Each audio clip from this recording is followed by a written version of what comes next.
Hello, everybody. Okay. Thank you very much. I think we're getting ready to do something very exciting. Jim, you want to take over? Sure. So this Christina, is... Jessica, please stand by for a call from the President of the United States. Where's my camera? I guess it's over to you at this point. Sir, Where's my camera? You tell me. Got a lot of cameras. it is. It's an exciting day. It is. The first all-women spacewalk underway right now. They're doing very important work. Just so everybody knows, this is a short window for the downlink, and also they've got very busy work to do. They're on the outside of the station, but what a big day. We're thrilled to be here, Mr. President. It's over to you for communicating with them. Well, I'm thrilled also, and if they're ready, I'm ready. Okay. Can we confirm that the link is live?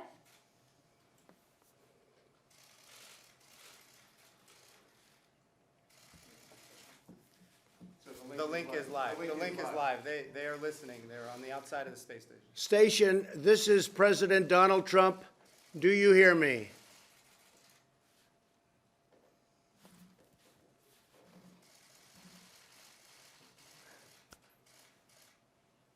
We can hear you.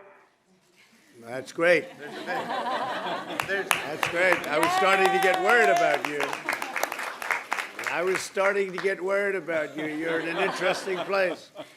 I thought we may have to be a little emergency work. I don't think that'll ever be necessary with you. The job that you do is incredible. And I'm here with Vice President Mike Pence, NASA Administrator Jim Bridenstine, and my daughter Ivanka. We're thrilled to be speaking live with two brave American astronauts who are making history, joining us during their spacewalk outside the International Space Station.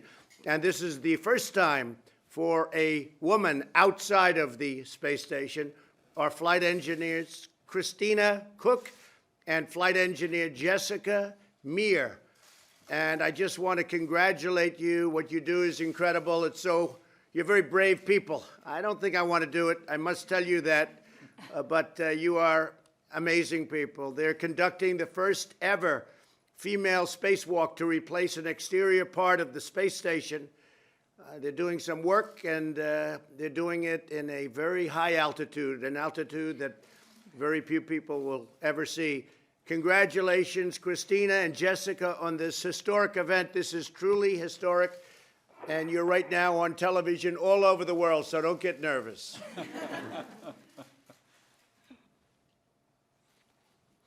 I'd like to ask you a question. What would you like to tell everyone listening and watching today, especially young women who are interested in space? There's about a 4 or 5 second delay. Ah, okay.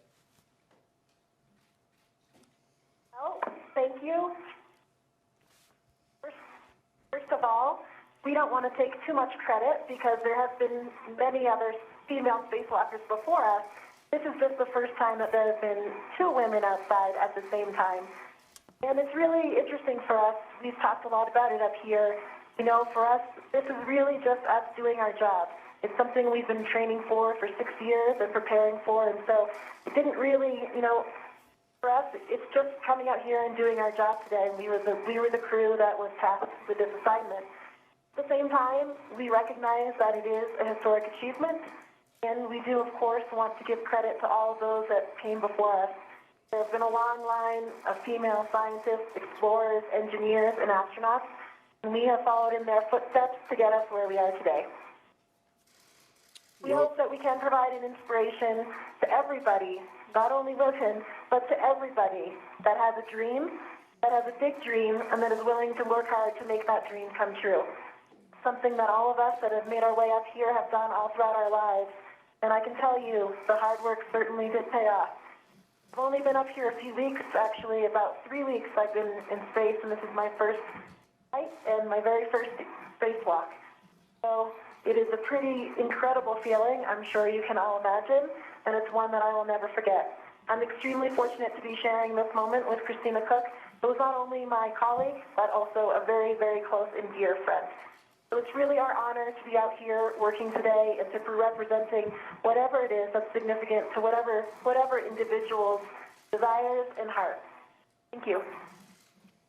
Well, Christina and Jessica, I would like to, if I could, just thank you. Jessica, I know that you've been doing this and you've been working hard. And Christina, I've studied your resume. It's really incredible what you've done, what you've both done. Your lives have been incredible. And now you're in a place that, as I said, very few people will ever get that experience. You're doing an incredible job. This is a first step because we're going to the moon and then we're going to Mars. We're launching from the moon, most likely. I seem to think that's the best way of doing it, Jim. So we're launching from the moon, and I just want to congratulate you both. You're very brave, brilliant women, and you represent this country so well. And our country is very proud of you, and we are very proud of you. Millions and millions of people are watching you right now, but I will tell you what you do is really something very special. So first the moon, and then we go to Mars. Thank you both very much. Have a good time.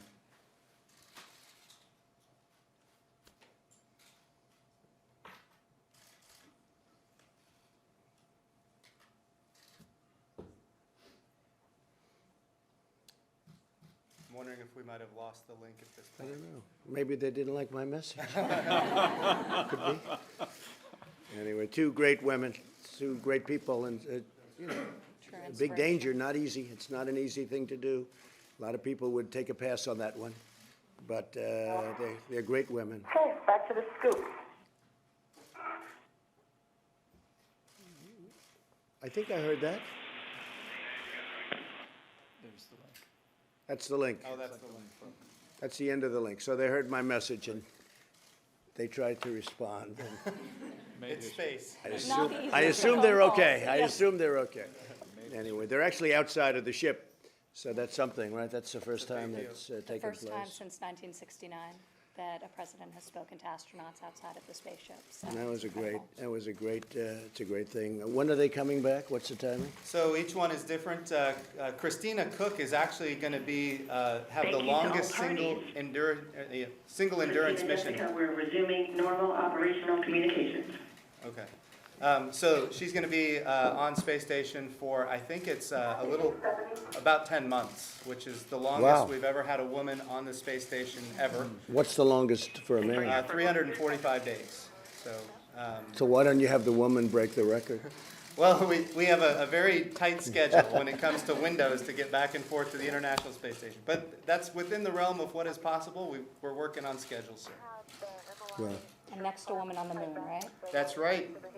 By direction of the president, we will have the first man, or I should say the first woman and next man on the south pole of the moon will be Americans. and what's your timing on that? Well, better not say it too fast. 24 Get it done before you talk about it. Okay, yes, sir. Okay, go ahead. The goal is 2024, sir. If all things go according to plan, 2024 is within the realm of what is possible, and we're working hard to make that a reality. And because of the fact that we've been there, as I've said to you many times, we've been there a long time ago, it's really being done as a launch for Mars. Is that correct? That's right. We're building a habitat in orbit around the moon, a space station in orbit around the moon, and that will be launching in 2022. And once that is deployed, that will be modified into a Mars ship that will take us all the way to Mars. And between now and then, we want to build a sustainable architecture at the moon. We need to learn how to live and work on another world for long periods of time. And then we go to Mars, because when you go to Mars, Earth and Mars, we're only aligned on the same side of the sun once every 24 months, or 26 months. What that means is we have to be willing to stay. Right. We need to learn how to live and work on another Oh, I world. see. Yeah, right. So that's what the moon is all about. That's going to be very interesting. Well, Yes, it's sir. very exciting times. And that whole program was dead when I took it over, when we came into office, and something that Mike liked very much and I liked very much. And you're both doing a fantastic job, and everybody's doing a fantastic job. It's been totally reinvigorated, I think, to a level that it's never been at. And we're also thinking in terms of defense. We have the Space Force happening. That's going along very nicely, as you know. We're creating a new force, and it's called the Space Force, and that's a big thing. And that'll be working along very closely with you. So that's beyond going to the moon and Mars. That's also defense of our nation. That's right. Which is very important. Anywhere there's commerce, it needs to be defended. And we are industrializing space. It's going to be an export for the United States, and that's going to be very positive. In fact, it already is. We need to grow it. And so we're working very hard to commercialize it, make it an export. And of course, that requires it to be defended just like the high seas for trade. That's fantastic. Yes, sir. Thank you very much. Great job. Thank you, sir. Well, thank you very much, everybody. That was very exciting. And these are two great people, and they put themselves at risk for our nation and because they love doing it. And there are few people that have the ability to do something like that. I will say that. It takes a great ability. So thank you all for being here. It's very nice. Thank you. I think he clarified it. And I do have to say this. We yesterday had a tremendous day in Texas. We opened a Louis Vuitton plant, one of the great brands of the world, and they opened it right in the heart of Texas, Lone Star State. And then we went over to Dallas and had an event like few people have ever seen. We had a packed arena with thousands and thousands of people outside. It was an incredible evening. Got back very, very late. I did actually get to hear about Ambassador Kent. This is the witch hunt, you know, their crooked chief is coming after the Republican Party. He's coming after the Republican Party as hard as he can, considering he's really, he's been compromised very sadly and badly because of the fact, as you know, I think as the press knows, he made a statement and he made a virtual speech about what I said, and then it turned out that I didn't say any of it because he fraudulently made this statement to Congress. I thought what he did was one of the worst things. I understand he has immunity, but he doesn't have immunity when he puts it on his Twitter, which he did, and he doesn't have immunity when he speaks to press, which he did, and he certainly won't have immunity if we ever get him into Congress and can swear him under oath, because what he did was a very bad thing. But what just happened is Ambassador Kent, who I have never had the privilege, I don't believe, of meeting, I don't know him, and they brought him in as a witness against me, even though I don't know him. And he excoriated from what they report on the news, and of course, maybe in this case it won't be fake news, but he excoriated the Obama administration and Joe Biden and Joe Biden's son, saying that he has tremendous problems with Joe Biden's son and the Ukraine. So he's got tremendous problems with Biden's son and Ukraine, and it's inappropriate, and all of the horrible things. I mean, you could get it, you could see it. It's been a big deal. And I heard Schiff is going, no, we don't want to talk about that. We don't want to talk about that. But he talked about it, and it's one of those things. Look, this is a terrible witch hunt. This is so bad for our country. I just spoke to President Erdogan of Turkey. We're doing very, very well with Turkey. There's a ceasefire or a pause or whatever you want to call it. There was some sniper fire this morning. There was mortar fire this morning that was eliminated quickly. And they're back to the full pause. We have ISIS totally under guard. Turkey is also guarding separately. They're watching over everything. So you have the Kurds who we're dealing with and are very happy about the way things are going, I must say.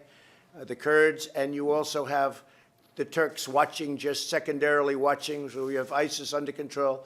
We've taken control of the oil in the Middle East, the oil that we're talking about, the oil that everybody was worried about. The U.S. has control of that, and there are no shots being fired, and a lot of people are doing a lot of things. This is a deal that should have been made 15 years ago, 10 years ago. Over the last number of years under the Obama administration, the real number is over 1 million people were killed. We have lost not a drop of blood since we've started what I've started. And it was, so far it's working out. Look, it's a complicated region.